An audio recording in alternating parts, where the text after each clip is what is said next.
Master minds commerce చదవాలనుకునే 10th inter విద్యార్థుల తొలి ఎంపిక. సంక్షేమ బోర్డు ఏర్పాటు చేసి చర్యలు తీసుకోవటం ఇది అవసరం. ఈ విషయాలను ఉద్యమకారులందరి తరఫున కౌన్సిల్లో లేవనెత్తడం కూడా జరిగింది. నాతో పాటుగా ఎల్ రమణ గారు కూడా ఈ విషయం పైన వాళ్ళు ప్రస్తావన తీసుకొచ్చారు. కాబట్టి ఈ చర్చ 2 సార్లు ప్రస్తావన 2 సార్లు కౌన్సిల్లో జరిగింది. ఇవాళ ప్రభుత్వానికి కూడా ఈ విషయాలను మేము తెలియజెప్తూనే ఉన్నాం. తప్పనిసరిగా మీరు ఉద్యమకారులకు గుర్తింపునివ్వాలి, న్యాయం చేయాలి అనే మాట. ప్రభుత్వం కూడా దాన్ని పూర్తిగా ఈసారి సీరియస్గా ఆలోచన చేస్తూ ఉంది. పోయినసారి మరి అప్పుడే గవర్నమెంట్ ఏర్పడి ఉన్నది, ఇంకా ఆర్థిక పరిస్థితులు సరిగ్గా లేవు, కుట్రపడలేదు.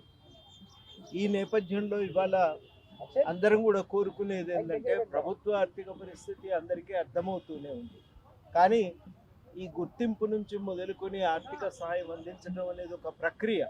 ఈ ప్రక్రియను మొదలు పెడితే మెల్లమెల్లగా అందరికీ కూడా సహాయం జరుగుతుంది. అది సమయం తీసుకునేటువంటి కార్యక్రమమే.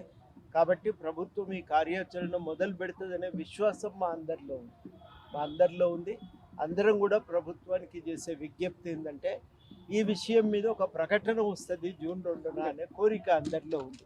తప్పనిసరిగా అటువంటి ప్రకటన ప్రభుత్వం నుంచి రావాలని, అందరికీ న్యాయం చేసే విధంగా ప్రభుత్వం ఒక నిర్ణయం తీసుకుంటుందని అందరం కూడా ఆశతో ఎదురు చూస్తున్నాం. కాబట్టి అటువంటి ప్రకటన జూన్ 2న జారీ అవుతుందనేటువంటి అందరిలో ఒక ఉత్సాహంగా ఎదురు చూస్తున్నారు.